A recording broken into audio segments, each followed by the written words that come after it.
The unexpected alliance. The acrid smell of ozone and smoke filled Captain Area Vance's nostrils as she crouched behind the twisted remains of what was once a colonist's vehicle. Proxima Centauri, humanity's first extrasolar colony, had become a war zone. The peaceful scientific outpost had transformed into a battlefield in a matter of days when the Zarkari, an advanced alien species, launched a surprise attack. Area's mission was simple: leave a small team to recover vital research data from the colony's main laboratory. But nothing in war is ever simple. Status report, Area whispered into her helmet's comm system. West perimeter clear, Captain, came the hushed reply from Corporal Chen.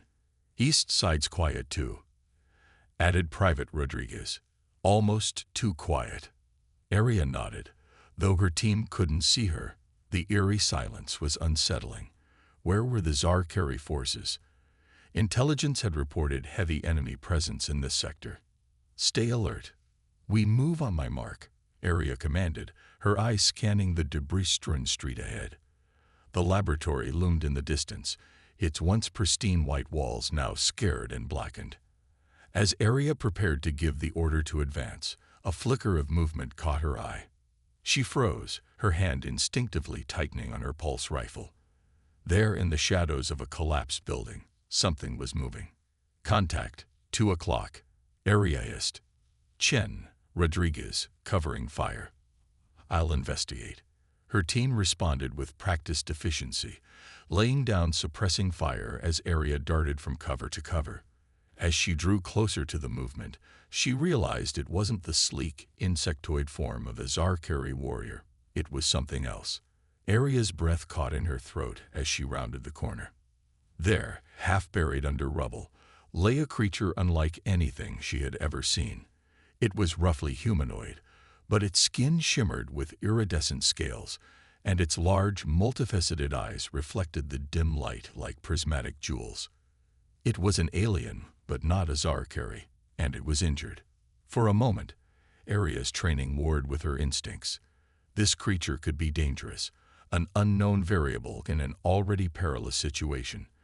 But as she watched, the alien's eyes focused on her, and she saw something achingly familiar in them: fear, pain, and a desperate plea for help. Captain. Chen's voice crackled in her ear. What's the situation? Area made her decision in a heartbeat. I've got a wounded civilian, non-hostile, moving to assist. She approached the alien slowly, her rifle lowered but ready. I'm here to help, she said, hoping her tone would convey her intentions, even if her words weren't understood. The alien's multifaceted eyes blinked rapidly, and it made a soft, trilling sound. Slowly, painfully, it extended a four-fingered hand towards Area. With careful movements, Area began to clear the debris trapping the alien. As she worked, she spoke softly, more to calm herself than the creature.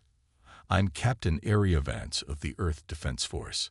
I don't know if you can understand me, but I'm going to get you out of here. The alien trilled again, the sound somehow conveying both pain and gratitude. As Area lifted the last piece of rubble, she saw the extent of the creature's injuries. A deep gash ran along its side, oozing a phosphorescent blue liquid that she assumed was blood.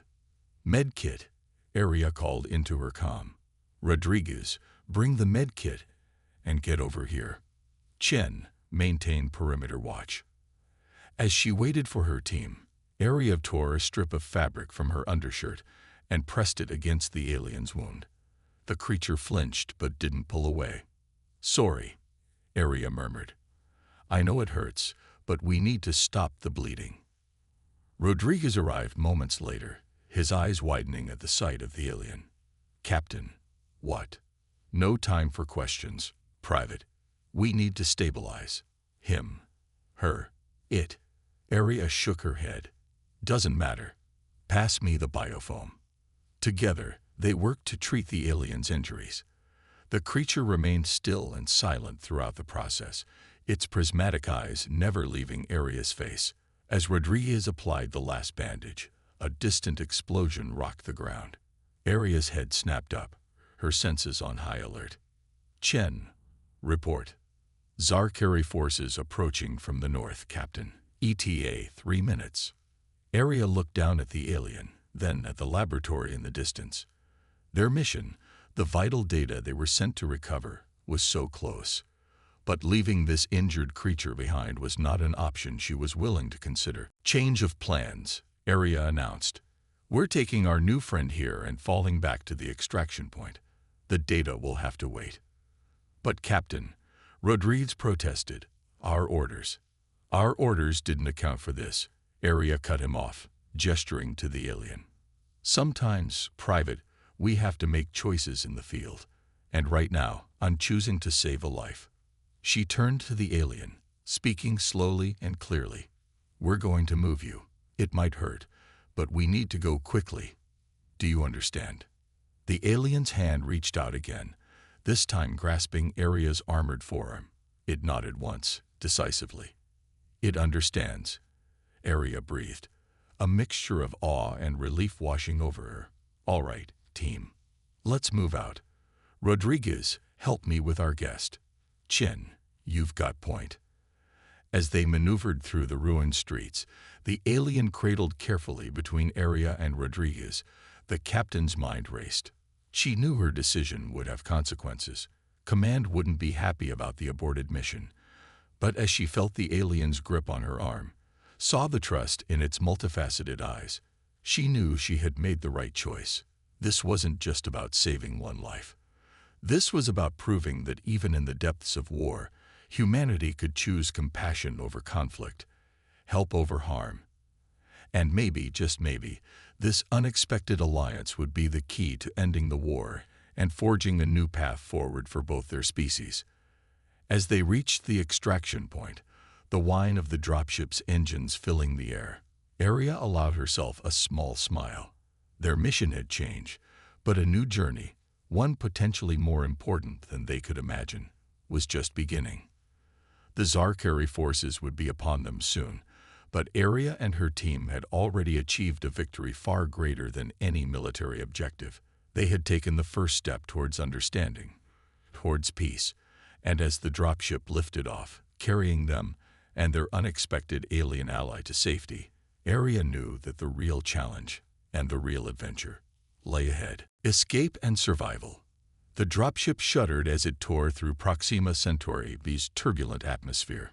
Inside, Captain Area Vance braced herself against the bulkhead, one hand firmly gripping a safety strap, the other resting protectively on the shoulder of their alien passenger. The creature's iridescent scales glimmered faintly in the dim red emergency lighting, its multifaceted eyes reflecting the tension that permeated the cramped compartment. ETA to orbital rendezvous point. Area shouted over the roar of the engines. 15 minutes, Captain. The pilot's voice crackled through the intercom. But we got company. Zarkari fighters on R6. As if to punctuate the pilot's words, the dropship lurched violently. Area's stomach dropped as she felt the telltale sensation of sudden altitude loss. Status report, she demanded. Direct hit to our starboard engine. The pilot responded, his voice strained. We're losing power. I don't think we're going to make orbit, Captain. Area's mind raced.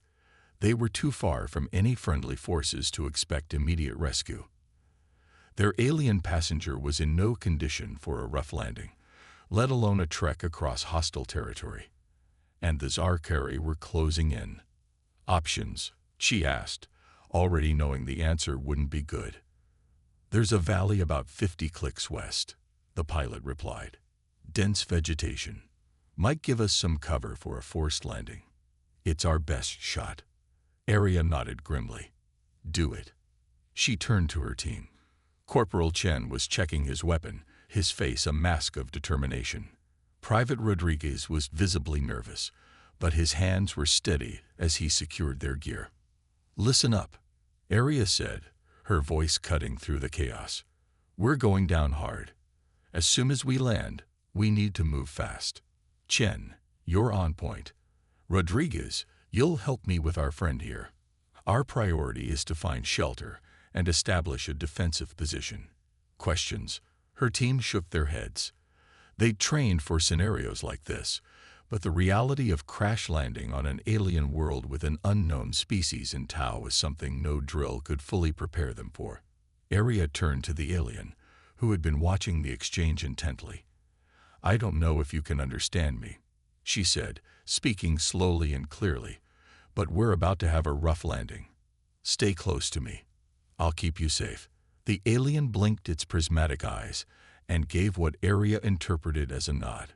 It then raised a four-fingered hand and placed it over Arya's, a gesture so human-like that it momentarily took her breath away. The dropship banked hard, throwing everyone against their restraints. Through the small viewport, Arya could see the lush canopy of an alien forest rushing up to meet them. "Brace for impact," the pilot shouted. The world became a cacophony of screeching metal and splintering vegetation. Arya's head snapped forward, then back, her helmet the only thing preventing a severe concussion.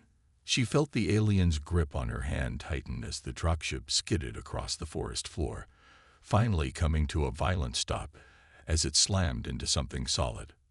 For a moment, all was silence save for the hiss of ruptured hydraulics and the groan of stressed metal. Then Arya's training kicked in. "Sound off," she called out. "Chen here. I'm okay. Rodriguez. Bit banged up, but I'll live." A weak cough came from the cockpit. "Pilot's alive," came a strained voice. "But I'm pinned. Can't feel my legs." Arya's heart sank, but she pushed the emotion aside. They needed to move. "Chen, get the pilot out. Rodriguez, help me with our passenger.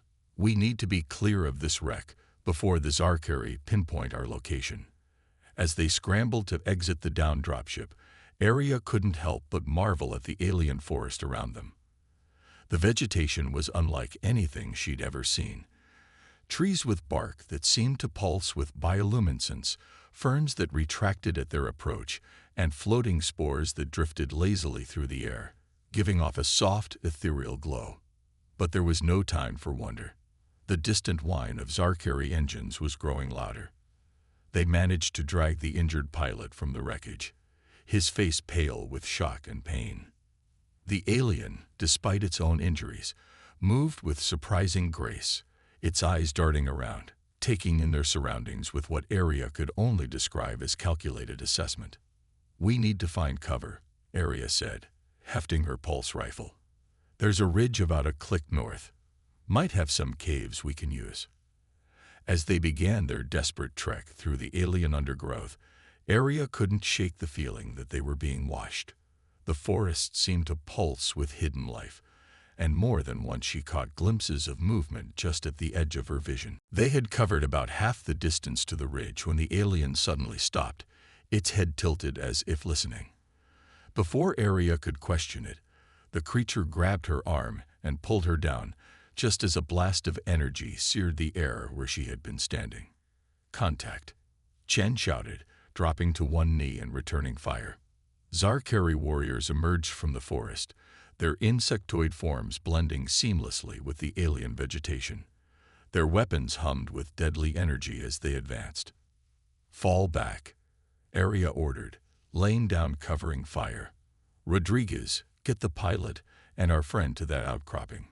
Chen with me." What followed was a harrowing game of cat and mouse through the dense forest. Arya and her team used every trick they knew to stay ahead of the Zarkari pursuit, but they were outnumbered and in unfamiliar territory. Just when it seemed they would be overwhelmed, their alien companion made a series of rapid clicking sounds. Suddenly, the forest itself seemed to come alive. Vines whipped out, ensnaring Zarkari warriors.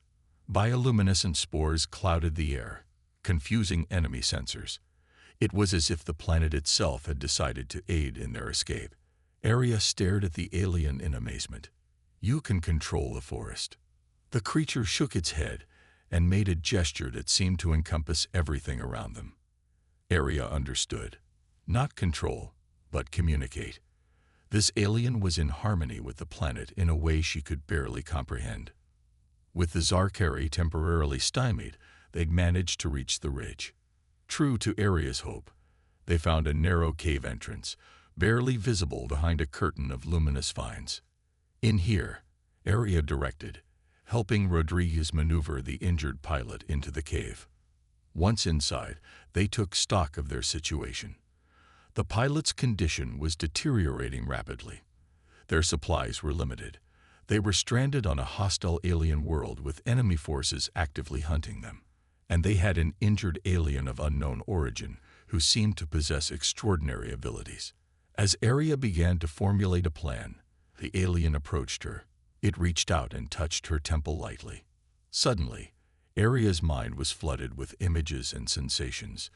The history of this world, the delicate balance of its ecosystem, and the devastating impact of the war between humans and Zarkari. When the connection broke, Area gasped, overwhelmed by the experience. The alien trilled softly, a sound that somehow conveyed both apology and urgency. "Captain," Chen asked, concern evident in his voice. "What just happened?" Area took a deep breath, her mind reeling from the influx of information. "I think," she said slowly, "our new friend just gave us a key to ending this war. But first, we need to survive long enough to use it." She looked at her battered team, at the wounded pilot, and at the alien who had risked everything to help them. The path ahead was fraught with danger, but for the first time since the war began, Area felt a glimmer of hope. "All right," she said, her voice filled with newfound determination. "Here's the plan." As Area began to outline their next moves, the cave echoed with the distant sounds of Zarkari search parties. Outside, the alien forest pulsed and swayed, as if preparing for the battles to come. The war for Proxima Centauri was far from over, but on this strange and wondrous world, an unlikely alliance had been forged, one that might just change the course of history for 3 species and beyond. Uncovering the truth. The cave's cool dampness clung to Captain Area Vance's skin as she pored over the crude map she'd sketched on the ground. Bioluminescent fungi, carefully transplanted by their alien ally, cast an eerie blue glow over the impromptu war room. Outside, the alien forest pulsed with life, its rhythms now familiar after days of hiding and careful exploration. "So, let me get this straight," Corporal Chen said, his voice low to avoid echoing in the cavern. "Our new friend here," he gestured to the iridescent alien, "is part of a species that's been living on Proxima Centauri long before we arrived." Area nodded. "The Varnax. They've been here for millennia, living in harmony with the planet. When we established our colony, they chose to remain hidden, observing us." Private Rodriguez frowned. "But why didn't they contact us? And where do the Zarkari fit into all this?" "The Varnax, whom they'd taken to calling Nova due to the star-like quality of its eyes, trilled softly. Over the past few days, they'd developed a rudimentary form of communication, a mix of gestures, simple sounds, and the occasional mind null that left Area's head spinning with alien concepts. They were cautious," Area translated, her brow furrowed in concentration.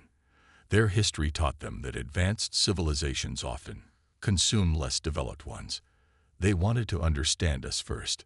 Fat lot of good that did them," Chen muttered, glancing at the cave entrance where the injured pilot lay, his breathing labored despite their best efforts to treat him. Nova made a series of rapid clicks, its multifaceted eyes reflecting a mix of sorrow and urgency. Area listened intently, her eyes widening as she processed the information. "There's more," she said, her voice tight. "The Zarkari, they're not what we thought they were. They're not invaders, at least not in the way we believed." "What do you mean?" Rodriguez asked, leaning forward.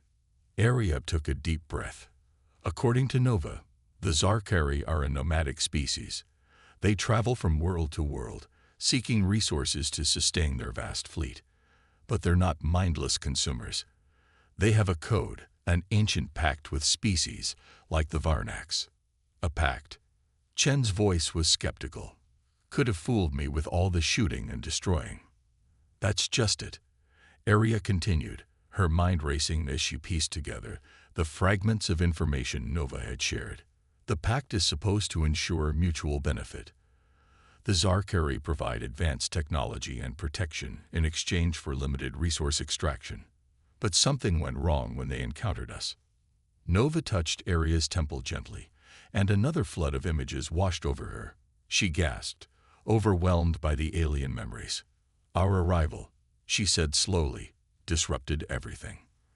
The Varanax were preparing to make contact with the Zarkari, to negotiate on behalf of the planet.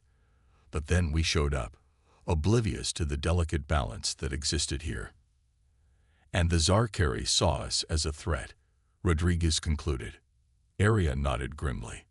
Worse, they saw us as competition, and when we reacted to their attempts at communication with hostility, we started a war, Chen finished, his face pale in the blue glow of the fungi.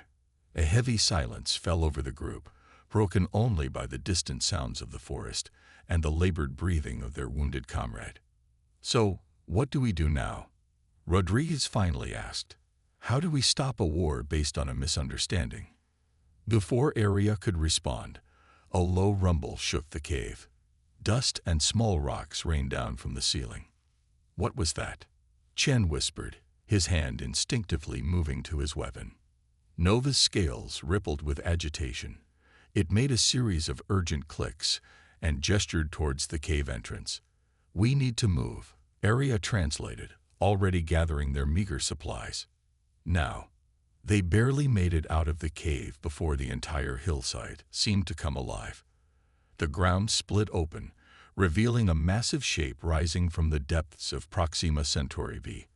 As the dust settled, Aria and her team found themselves staring up at a colossal structure, its surface a blend of organic curves and crystalline facets. Is that?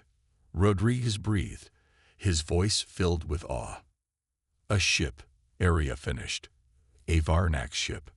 Nova trilled excitedly, its scales shimmering with patterns Aria now recognized as a form of communication. The massive ship responded, sections of its hull shifting and realigning.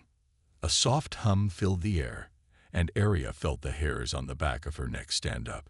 Energy crackled around them, and for a moment she feared they were under attack. But then she realized the energy wasn't directed at them. It was forming a barrier, encasing them in a protective bubble. Just in time, too. The sky lit up with the telltale flashes of Zarkari weapons fire. Their hiding place had been discovered.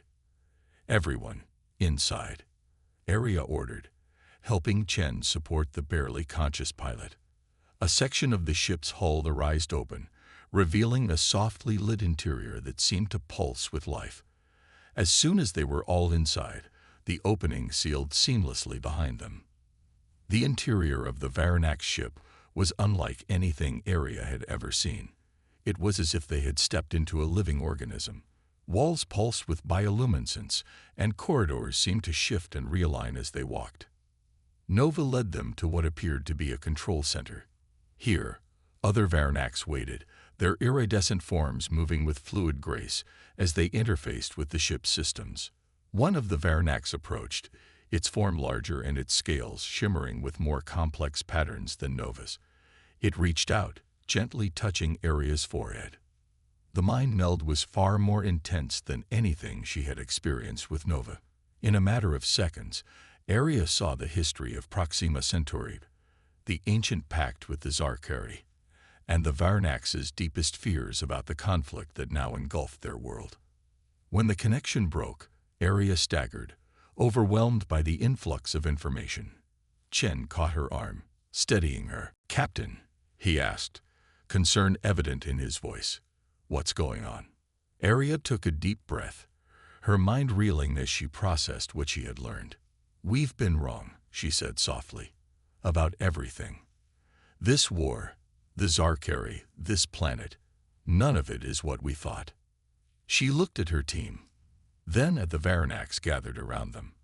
The weight of the situation pressed down on her, but with it came a glimmer of hope. "We have a chance to end this," she said, her voice growing stronger. "But it's going to take all of us, human, Varanax, and yes, even Zarkari. We need to get a message to both our fleet and the Zarkari leadership. And say what? Rodriguez asked. Aria's eyes blazed with determination. The truth. That we're all victims of a cosmic misunderstanding, and that if we don't find a way to work together, we might just tear this planet apart, and ourselves with it. As if in response to her words, the ship hummed to life around them. Through the ship's sensors, they could see Zarkari forces converging on their location. While in orbit, the human fleet was moving into attack position. Time was running out.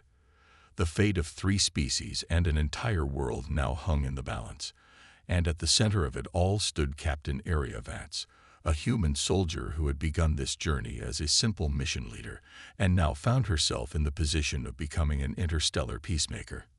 As Nova and the other Varnacs began interfacing with their ship's communication systems, Aria steeled herself for what was to come. The next few hours would determine the future of not just Proxima Centauri, but potentially the course of galactic diplomacy itself. "All right," she said, her voice steady despite the enormity of the task ahead. "Let's rewrite history."